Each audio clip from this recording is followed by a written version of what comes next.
제주도 서귀포 어촌 마을에서 실제로 겪었던 실화괴담. 1956년 대구에서 태어난 저희 삼촌은 어릴 때부터 유난히 물놀이를 좋아하셨다고 합니다. 중고등학생 때에는 청소년 수영 선수로 활약하며 국제대회에서 상을 받을 정도로 수영에 대한 재능과 열정이 남다른 분이셨습니다. 삼촌이 성인이 되기 전에 할아버지가 병원으로 돌아가시며 가정 형편이 어려워졌고, 삼촌은 수영 선수의 꿈을 접을 수밖에 없는 상황이었지만 꿈을 포기하지 못해 22살이 되던 해에 경남 진해에 있는 해군 해남구조대에 자원 입대했습니다. 입대한 지 하루 만에 후회하셨다고 하셨습니다. 훈련의 강도가 상상을 초월했기 때문입니다.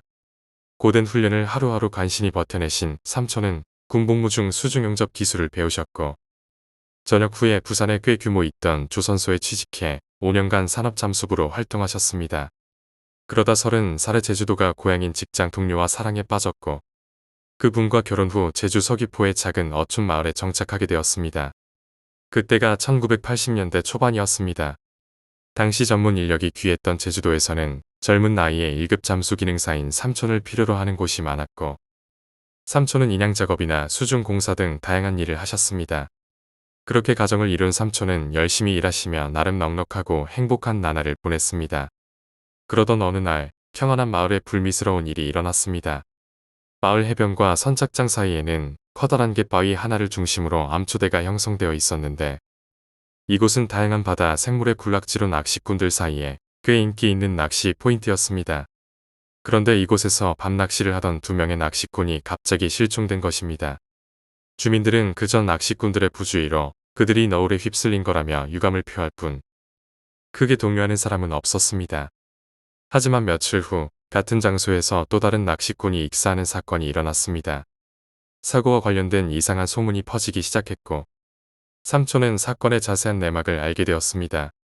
한 젊은 낚시꾼이 동료들과 함께 갯바위 위에 자리 잡고 안저회를 안주 삼아 과하게 술을 마셨습니다. 그때 누군가 물가와 가까운 암초 위에 서서 소변을 보았고, 그러다 갑자기 바다에 첨벙 뛰어들었다고 합니다. 동료들은 처음에 그가 술에 취해 넘어진 줄 알고 깔깔 웃었는데, 물에 빠진 그가 갑자기 소리를 지르며 먼 바다로 헤엄쳐 갔습니다. 일행들이 그를 애타게 불렀지만 그는 뭔가에 홀린 듯이 계속해서 멀어져 갔고, 몇몇 사람들이 물에 뛰어들어 그를 쫓아갔지만 다들 물에서 뭘 본 건지 반쯤 넋이 나간 채로 기겁을 하며 물 밖으로 도망쳐 나왔습니다. 바닷속으로 사라진 그는 다음 날 싸늘한 시신이 되어 모트로 밀려왔고, 시신의 입안에는 정체 모를 머리카락 한 뭉텅이가 발견되었다고 합니다. 갯바위 낚시가 위험하긴 해도 그것은 전례 없던 끔찍한 사고였고, 연이은 사고로 인해 평화롭던 마을 전체가 술렁이기 시작했습니다. 그 후 몇 달 사이에 바다에서 물질을 하던 해녀까지 실종되는 사건이 발생했습니다.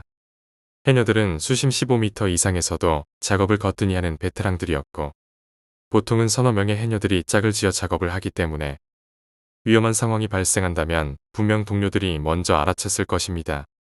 마을 해녀들이 바다에 나가 사망하는 실종 사건은 단 한 번도 없었기 때문에 그런 해녀의 사고 소식에 마을 주민들 모두가 당황했습니다. 당시 주변 해녀들의 말에 따르면 실종된 해녀들 모두 평소와 같이 물질을 하다가 어느 순간 감쪽같이 사라졌고, 그 누구도 이상한 낌새를 알아차리지 못했다고 합니다. 그런 상황에서 실종자 수색에 나선 숙련된 잠수부까지 실종되자 마을은 한바탕 난리가 났고, 작은 어머니는 삼촌이 수색 작업을 하시는 걸 필사적으로 막았다고 합니다. 이 모든 일들이 불과 반년 사이에 한 마을에서 일어났고, 그 후 얼마 지나지 않아 인근의 낚시꾼 한 명이 또 다시 실종되자 이 모든 것은 물귀신의 탓이라는 흉흉한 소문이 마을 전체에 돌기 시작했습니다. 결국 한평생을 물질로 업을 삼았던 해녀들조차 바다에 들어가길 꺼려했고, 낚시꾼들 역시 더 이상 이 마을을 찾지 않게 되었습니다. 거기다 설상가상으로 어업 수확량까지 눈에 띄게 줄어들자 급기야 마을의 털을 잡고 살아온 주민들마저 떠나가기 시작했습니다. 어업의 잠정 중단과 줄초상으로 평화로운 마을은 한순간에 아비규환이 되어버렸습니다. 상황을 보다 못한 마을 어르신은 영험하다는 신방을 불러오셨습니다. 신방은 제주도 방언으로 무속인을 칭하는 말이라고 합니다. 해가 저물어갈 무렵 긴 잿빛 머리를 뒤로 정갈이 묶은 중년 여성의 신방이 마을로 들어왔고, 그녀는 해변가에 우두커니 서서 바다를 한참 동안 노려보았다고 합니다. 이렇게 멀리 있어도 숨통이 조여오는구만. 이건 예삭 기운이 아니네. 연신 방울을 흔들며 뭔가를 찾는 듯 물가를 천천히 둘러보던 신방은 심각한 얼굴을 하고는 도망치듯 무트로 나왔습니다. 마을 촌장에게 그간의 일들을 전해 들은 신방은 잠시 무언가를 생각한 끝에 입을 열었고, 그간 못되고 끔찍한 것들은 많이 봐왔지만 저도 저렇게 흉측한 건 난생 처음 봅니다. 독이 어찌나 바짝 골랐는지 내가 모시는 할망도등 뒤로 숨어버렸어요. 악귀도 저런 악귀가 없습니다. 태생은 본디 인간이었겠지만 이제 인간의 모습은 완전히 잃고 말았네요. 그 악독함이 깊이를 알 수 없을 정도니 어설프게 나섰다간 도리어 화를 입을 수 있습니다. 무당이 말했습니다. 어떻게 방법이 없겠습니까? 굿으로 어찌할 수는 없겠습니까? 마을 촌장이 묻자 물귀신은 보통 넋 건지기 굿을 해서 한을 풀고 넋을 물에서 건져서 천도시키는 것으로 달래긴 합니다만, 이 정도로 귀신의 본질이 변형된 귀신은 생전에 가지고 있던 정신이나 기억 따위는 모두 소멸되었을 것입니다. 이런 부류는 증오나 원한조차도 없어져 그저 맹목적으로 산 사람의 목숨을 끝없이 걷어갔죠. 사연을 알 방법도 대화조차 안 될 건데 성불은 당연히 불가능합니다. 음기가 바다의 기운보다 강해서 다른 곳으로 내치기도 힘듭니다. 무당이 말했습니다. 아이고 대체 그런 게 왜 우리 마을에 갑자기 나타난 겁니까? 다시 촌장이 묻자 글쎄요. 분명히 하루아침에 나타난 건 아닐 테고 오랫동안 휴면 상태에 있다가 최근에 어떠한 이유로 인해서 깨어난 게 틀림없습니다. 라고 무당이 말했습니다. 제발 도와달라며 뭐든 하겠다는 촌장에게 무당은 쉽진 않겠지만 방법은 단 하나뿐이라며 앵마기를 쳐서 저걸 봉인시켜야 한다고 말했습니다. 그날 밤 마을에는 칠흑보다 깊은 어둠과 끝없는 적막감만이 맴돌았고, 그리고 이튿날 새벽 문제의 갯바위 위에서 앵마기 굿과 봉인 의식이 시작되었습니다. 의식은 매 썰물 때마다 행해졌고 마을 해안에서 들려오는 북소리는 무려 닷새 동안 이어졌습니다. 봉인 의식이 모두 끝난 후에는 의식이 사용된 물건의 명주실을 가마 쇠붙이를 달아 물속에 수장시켰습니다. 이 마을에 끔찍한 일은 더 이상 없겠죠? 촌장이 묻자 그건 저도 장담할 수 없습니다. 누가 부정타는 일을 해서 저걸 깨우는 날에 장담하건대 모두 무사하지 못할 것입니다. 그러니 저 갯바위 근처에는 그 누구도 얼씬거리지 못하게 하세요. 라고 무당이 말했습니다. 그 후로 마을 사람들은 기다란 철근에 빨간 페인트를 칠해서 갯바위 쪽에 군데군데 심어두고 그곳엔 사람들의 출입을 막았는데, 그렇게 신기하게도 더 이상 나쁜 일이 일어나지 않았습니다. 시간이 흘러 해녀들은 다시 일을 시작했고 마을은 다시 평화로워졌습니다. 그 후 4년의 시간이 흘렀습니다. 하루는 삼촌이 장인어른에게 이상한 이야기를 듣게 되었습니다. 저번 주였나? 새벽에 배를 타러 나가는데 저 멀리 해변가에서 이상한 소리가 들리더라고. 처음에는 잘못 들었나 싶었는데 그게 무슨 여자 목소리 같기도 하고 비명소리 같기도 한 것이 아무튼 기분이 나빴어. 그리고 잊어버리고 있었는데 엊그제 새벽에 같은 장소에서 또 그 소리가 들리더라고. 이번엔 그 소리를 듣자마자 오한이 들면서 머리가 아프고 속이 메스껍더라. 어휴, 그 길로 집에 와버렸지. 어째 느낌이 영 불길하더란 말이야. 자네도 바다 나갈 땐 각별히 조심하게. 라고 삼촌의 장인어른이 말씀하셨다고 합니다. 삼촌은 예전에 마을에 안 좋은 일이 있었던 탓이라고 여겼고 그저 장인어른께서 예민하게 반응한 거라고 생각했습니다. 며칠 후 비가 추적추적 내리던 10월의 어느 오후 태풍이 온다는 소식에 삼촌은 양식장 보수 작업을 마친 후 보트를 타고 돌아오고 있었는데 해안에 가까워졌을 무렵 쿵 소리와 함께 보트의 모터가 멈춰버렸습니다. 팬에 그물 같은 게 잔뜩 엉킨 탓에 삼촌의 친한 동생 고씨가 급히 입수하여 물 아래쪽으로 내려갔는데 삼촌은 보트 위에서 온 신경을 곤두세우고 상황을 지켜보고 있었다고 합니다. 한참을 지켜봐도 고씨가 물 밖으로 나오지 않았습니다.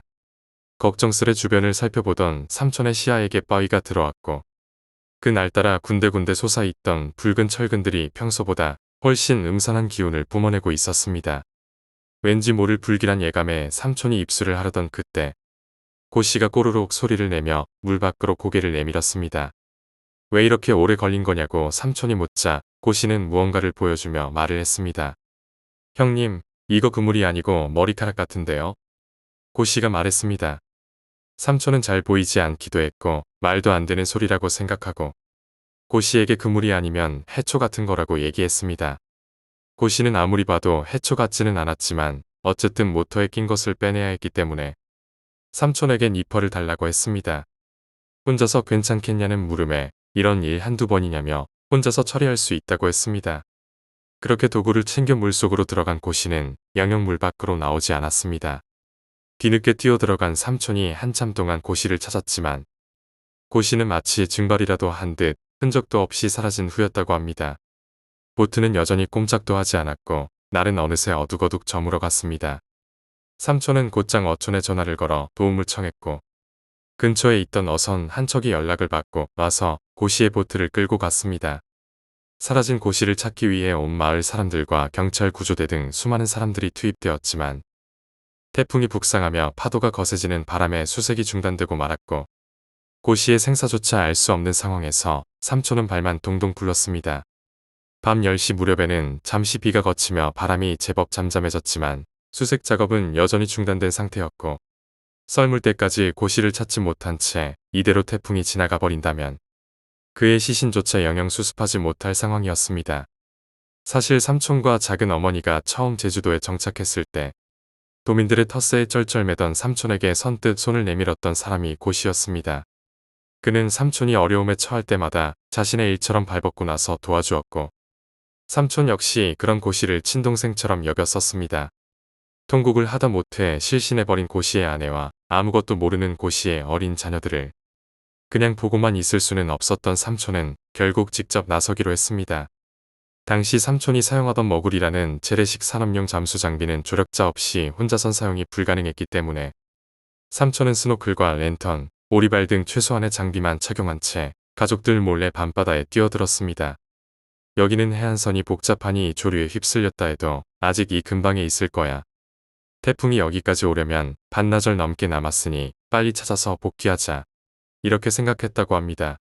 삼촌은 태왁이라는 기구에 연결된 로프를 잡고 수면을 오르내리며 해안 곳곳을 수색하기 시작했는데 태왁이란 부력이 있는 커다란 스티로폼 덩어리로 구명조끼를 입지 않는 해녀나 다이버들에게는 생명줄과도 같은 것이었습니다.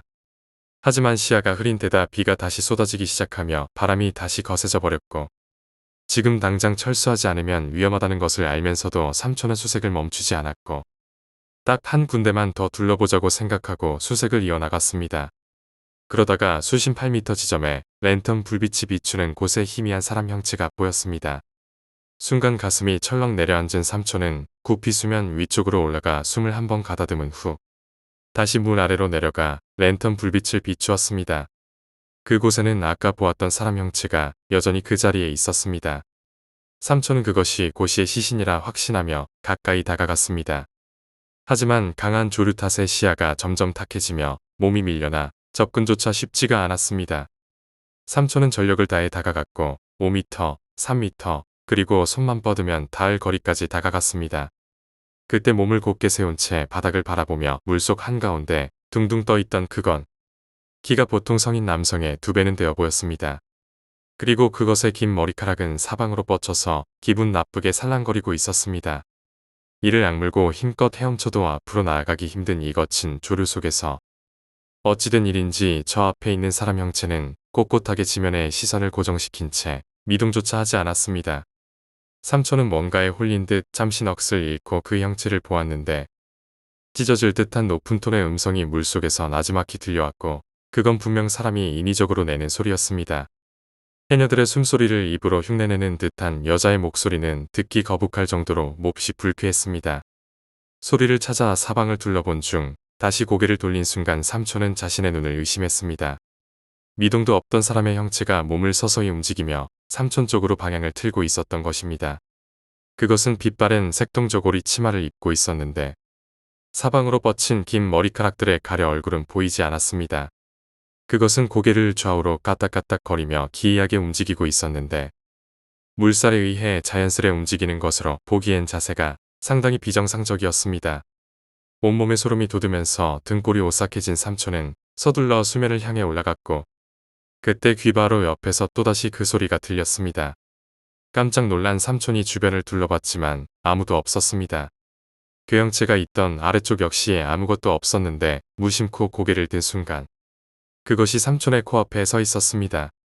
길고 검은 머리카락이 물살에 휘날리며 삼촌의 얼굴을 마구 때렸고 전방의 시야를 다 가릴 정도로 커다란 얼굴이 갑자기 나타나자 삼촌은 자신도 모르게 냅다 비명을 지르고 말았습니다. 그러자 희미한 말소리가 들려왔습니다. 방해하지 마라. 그 말을 듣는 동시에 몸속에 남아있던 공기가 모두 빠져나가 버렸고 삼촌은 자신도 모르게 숨을 크게 들이키고 말았습니다. 다량의 바닷물이 순식간에 삼촌의 폐와 식도로 들이닥쳤고 가슴에 엄청난 통증을 느낀 삼촌은 급히 수면을 향해 헤엄쳐 올라갔습니다. 헤엄쳐 올라가던 도중 한쪽 다리가 갑자기 꿈쩍도 하지 않아서 불빛을 비춰 확인하려 했지만 랜턴은 2번 깜빡거리더니 휙 나가버렸습니다. 삼촌이 칠흑 같은 물 아래로 손을 뻗어 다리 쪽을 더듬었고 손끝에 날카로운 손톱과 크고 기다란 손가락들이 만져졌습니다. 누군가의 손이 삼촌의 왼쪽 오리발을 강하게 움켜쥐고 있었던 것입니다. 삼촌은 마구 발버둥치며 오리발을 벗어던진 후 사력을 다해 위쪽으로 올라갔습니다. 밖의 상황은 더더욱 암담했습니다. 로프는 이미 놓친 지 오래고 태왁을 찾기는커녕 어느 쪽이 육지인지 구분조차 할 수 없었습니다. 달빛 하나 없는 어둠 속에서 비바람과 함께 강한 파도가 끊임없이 삼촌을 덮쳐와 숨조차 제대로 쉴 수가 없었습니다. 구명 장비 하나도 없이 안치 앞도 보이지 않는 밤바다 한가운데 둥둥 떠 있는 건 자살행위나 다름없는 것이었습니다. 고민하던 삼촌은 또다시 발목이 붙잡혀 물속으로 끌려 들어갈지도 모른다는 생각에 일단 무작정 앞으로 헤엄치기 시작했습니다. 패닉 상태에 빠진 삼촌은 참을 수 없는 공포를 견디지 못해 그저 본능적으로 앞으로 나아갈 뿐이었는데 거친 숨을 쉴 때마다 머리 위로 끊임없이 덮쳐오는 파도 때문에 공기를 마시는 건지 바닷물을 마시는 건지조차 분간할 수 없었습니다. 체온이 급격하게 떨어지고 힘이 다 빠진 삼촌의 정신이 흐려지던 찰나 무언가 단단한 게 머리에 쿵 하고 세게 부딪혔습니다. 순간 정신이 번쩍 든 삼촌은 손에 닿은 물체를 붙잡고 필사적으로 위로 기어오르기 시작했습니다. 머리에 부딪힌 그것은 커다란 암초였는데 온몸이 암초에 찍히고 긁혀 피가 흘러내렸지만 고통을 느낄 겨를이 없었습니다. 구사일생으로 간신히 물 밖으로 올라온 삼촌은 잠시 숨을 고르며 저 멀리 보이는 마을 가로등의 희미한 불빛을 바라보았습니다. 머리와 몸에서는 끊임없이 피가 흘러내렸고 그제야 정신이 들며 고통이 밀려왔고 상처가 꽤 심각해서 서둘러 지혈을 해야 했지만 머리에 흐르는 피가 빗물이 섞인 채 얼굴을 뒤덮어버려 눈을 제대로 뜰 수가 없었습니다. 삼촌은 랜턴을 겨우 집어든 뒤 그렇게 랜턴 뒷부분을 몇 번 치자탁하고 불이 들어왔습니다. 불빛을 비춰 주변을 둘러본 삼촌은 정신이 아찔해졌습니다. 주변 곳곳에 설치되어 있는 철근들이 모두 붉은색이었기 때문인데 오래전 신방이 그 누구도 얼씬조차 하지 말라며 신신당부했던 그곳에 삼촌이 위태롭게 몸을 기대고 있었습니다. 조금 전 물속에서 겪었던 악몽 같은 일을 떠올리며 좌절해버린 삼촌은 고민 끝에 애깃바위를 벗어나 육지로 가기로 했습니다. 육지까지는 그리 멀지 않은 거리였지만 만조대 수심이 제법 깊은 데다 비바람이 거세져 파도가 꽤 높아진 상태였습니다. 이미 탈진한 상태로 망신창이가 된 몸이 이 성난 파도를 뚫고 무사히 육지에 닿을 가능성이 얼마나 될지. 하지만 이대로 있다가는 파도에 휩쓸리거나 물속에서 봤던 그것이 또 다시 나타날지도 몰랐습니다. 삼촌은 자리에서 일어나 랜턴으로 주변을 비춰보았는데 그때 저게 뭐야? 대략 5m 남짓 떨어진 수면 위쪽으로 수많은 사람들의 머리가 솟아 있었습니다. 좋기 수십 명은 되어 보이는 남녀가 빼곡히 모여서 삼촌을 등지고 물 위쪽으로 머리만 빼꼼 내밀고 있었습니다. 도저히 믿을 수 없는 이 기이한 광경에 삼촌은 두 눈을 비비며 그것들을 다시 한번 똑바로 쳐다봤습니다. 그것들은 출렁이는 파도 속에서 꿈쩍하지 않고 있었습니다.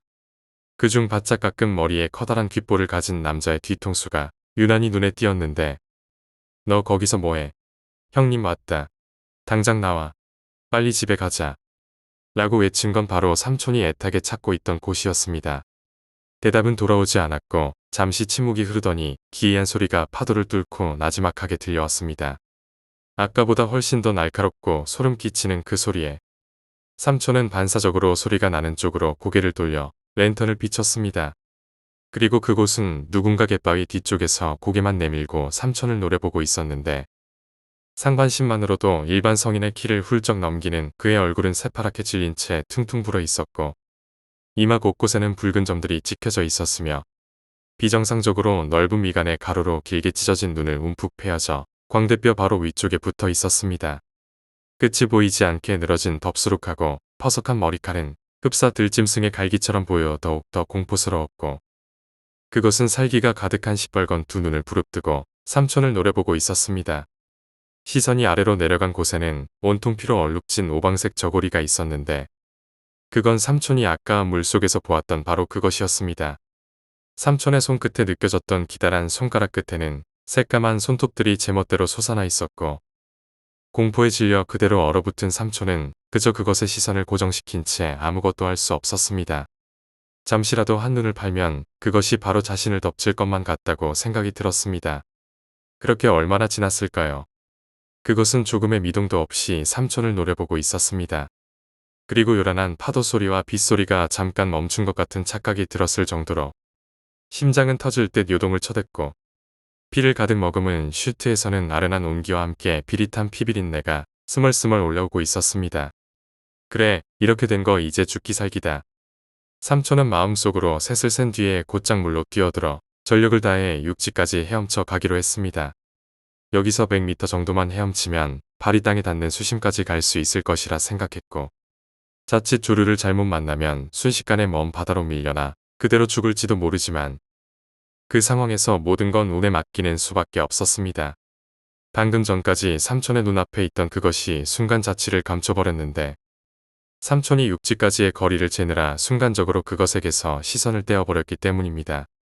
그때 불쾌한 숨소리와 함께 얼음같이 차가운 냉기가 삼촌의 볼을 스치며 말로 표현할 수 없는 엄청난 악취가 풍겨져 왔습니다. 온몸에 털이 쭉 뼈선 채 그대로 굳어버린 삼촌은 눈만 겨우 움직여 곁눈질로 그걸 살짝 쳐다보았는데 차마 랜턴으로 그걸 비출 엄두는 나지 않았습니다. 외마디 비명과 함께 삼촌은 물속으로 몸을 날렸습니다. 짠 바닷물이 상처에 다 칼에 찔리는 것 같은 통증이 느껴졌지만 아픔을 느낄 여유 따윈 없었고 삼촌은 죽을 힘을 다해 육지로 헤엄쳐 갔습니다.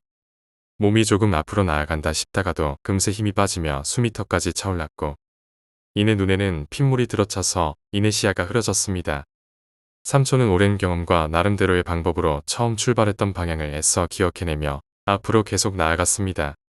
그 사이 팔다리의 감각은 이미 사라져버렸고 엉뚱한 곳으로 밀려나고 있는 건 아닌가 그런 불안한 생각도 들었지만 다른 선택의 여지는 없었습니다.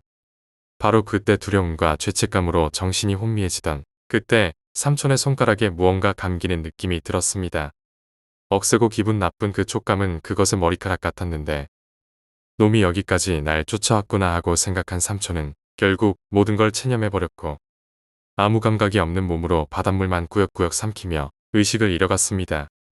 아득한 시간 지나고 삼촌은 자신의 몸이 어딘가로 끌려가고 있다는 걸 느꼈습니다. 이대로 놈에게 잡혀가는 건가 싶어 마구 저항을 하자 누군가 삼촌의 얼굴을 내리쳤고 삼촌은 순간 정신이 번쩍 들었습니다. 헉, 여기가 어딥니까? 곧이어 삼촌은 자신의 두 발이 땅에 닿아 있다는 걸 알았는데 몇 번이고 눈을 비벼 주변을 둘러보니 마을 주민 3명이서 삼촌을 부축하며 해변가로 이동하고 있었습니다. 이 미친놈아 너 죽으려고 환장했나? 빨리 다리에 힘 좀 여서 정신 안 차리면 다 죽는다고. 귀에 익은 걸쭉한 부산 사투리 목소리 주인공은 작업 반장이었던 윤씨 아저씨였는데 늦은 시간까지 해변을 수색하던 몇몇의 주민들은 저 멀리서 허우적거리고 있던 삼촌을 기적처럼 발견했고 모두 그가 사라진 곳인 줄 알고 바다에 뛰어든 것입니다. 생사의 갈림길에서 기적적으로 살아난 삼촌은 곧바로 병원으로 이송되었고 급히 수혈과 봉합수술을 받았다고 합니다. 병원에 왔을 때 삼촌의 열 손가락은 거의 대부분 골절이 되어 있었고 이 사건으로 작은 어머니께선 당장 이혼하자며 펄펄 뛰셨지만 그건 아무것도 아니었습니다. 왜냐하면 삼촌은 퇴원한 그날부터 끔찍한 악몽에 시달려야만 했습니다. 꿈을 꾸면 쾌청한 하늘 아래 잔잔하고 푸른 바다가 펼쳐져 있고 바다의 한가운데에는 고시가 둥둥 떠 있었습니다. 삼촌이 그에게 점점 다가갈수록 고시의 표정은 일그러지고 그와 동시에 주변은 짙은 어둠이 깔렸는데 고시는 몹시 원망스러운 눈빛으로 삼촌을 응시하다 입을 떼는데 그리고 어느새 눈앞에 나타난 그것은 살기 가득한 시뻘건 눈을 뜨고는 커다란 입을 쫙 벌리며 삼촌의 코앞까지 다가와 활짝 웃었습니다. 그리고 그 입속에는 푸석한 머리카락들과 검붉은 피가 가득했습니다. 삼촌은 물속 깊은 곳으로 빨려 들어가고 어두운 심해로 끝없이 끌려가며 잠에서 깨어났습니다. 그 일로 삼촌은 한평생을 같이 했던 바다를 등지고 잠수사 일을 그만두었습니다. 잠수사 일을 그만둔 후에 잠시 집에서 쉬고 있던 중 삼촌은 작업 반장 윤 씨로부터 놀라운 이야기를 들었습니다. 실종되었던 고 씨가 해변에 표류한 채 발견되었는데 기적적으로 목숨을 간신히 건진 채 병원 중환자실에 있다는 것이었습니다. 목숨은 건졌지만 상태가 대화를 나눌 정도로 좋지는 않았기 때문에 바로 병원으로 가지는 않았습니다. 고 씨의 상태가 좋아졌다는 얘기를 듣고 삼촌이 직접 방문해서 얘기를 나누었지만 결과적으로 고 씨는 실종된 동안에 아무것도 기억하지 못하고 있었습니다. 당연히 삼촌이 목격한 그 괴상한 것에 대해서는 전혀 모른다고 했습니다.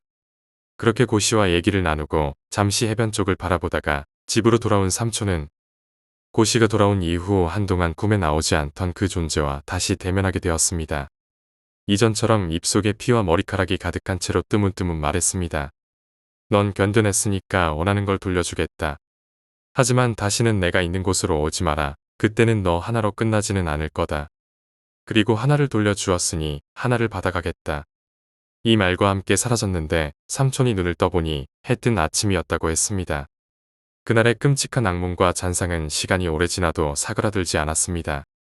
결국 삼촌은 가족들과 함께 제주를 떠나 고향인 대구로 이주했고 작은 어머니와 함께 종교 생활을 하시며 비로소 그 트라우마에서 벗어날 수 있었습니다. 환갑이 훌쩍 넘으신 삼촌은 두 아들이 결혼하여 독립하자 작은 어머니와 함께 제주의 그 마을로 돌아가셨습니다. 어릴 때 삼촌 댁에서 여름방학을 보내고 했던 저는 무척이나 잔잔하고 아름다웠던 그 마을의 해안 절경을 아직까지도 기억하고 있습니다. 몇 년 전 제주도 여행을 갔다가 삼촌을 뵙기 위해 그 마을을 찾아갔는데 그곳은 관광 개발로 인해 예전의 모습을 찾을 수 없게 변해 있었고 주위를 둘러보다 보니 갯바위 쪽은 예전의 그 모습 그대로였고 마을 선착장이 부두로 확장이 되면서 방파제에 완전히 가로막혀 버렸습니다. 그리고 오랜만에 삼촌이 다시 제주도를 방문했을 때 새로 알게 된 사실은 전에 이 마을에 방문해서 앵마기를 했던 신방이 실종되었다는 것입니다. 실종 시기를 알아보니 바로 삼촌이 그 괴상한 존재를 마지막으로 꿈에서 봤던 그날 본인의 신당에서 실종되었는데 이상한 건 신당이 온통 엉망이었고 물바다인 상태였다고 합니다. 마을은 여전히 평화로웠고 그 일 역시 까마득한 예실이 되어버렸지만 가끔은 궁금할 때가 있다고 삼촌은 그러셨습니다. 30년 전 삼촌이 마주했던 그 존재는 아직도 여전히 그 자리에서 또 다른 희생양을 가리고 있을지가 말입니다. 삼촌은 그 후에도 가끔 그 마을을 떠올리며 그때의 일들을 되새기곤 했습니다. 그 마을은 예전과 달리 발전이 이루어졌고 사람들이 점차 더 많이 찾게 되었습니다. 그럼에도 불구하고 삼촌은 마을을 떠날 때에 그 악몽과 그 존재가 아직도 그곳 어딘가에 숨어 있을지 모른다는 생각을 떨쳐버리지 못했습니다. 몇 번 더 제주도를 방문하며 마을을 돌아보았지만 그때의 기운을 느낄 수 없었고 여전히 평화로운 모습이었습니다. 그러나 가끔 삼촌은 밤이 되면 꿈에서 그 존재를 다시 마주하기도 했습니다. 그 꿈에서는 늘 그 자리에 서서 삼촌을 지켜보며 미소를 지었고 삼촌은 그 미소 속에서 여전히 느껴지는 그 악의 기운을 떨쳐낼 수 없었습니다. 마지막으로 삼촌이 고백한 것은 그 존재가 여전히 그 마을 어딘가에 존재하고 있으며 언젠가 다시 그곳에 가게 된다면 그 존재는 여전히 그 자리에 있을 것이라는 생각이었습니다. 삼촌은 이제 더 이상 바다에서 일하지 않지만 그때 겪은 일이 계속해서 그를 따라다니고 있음을 깨달았습니다.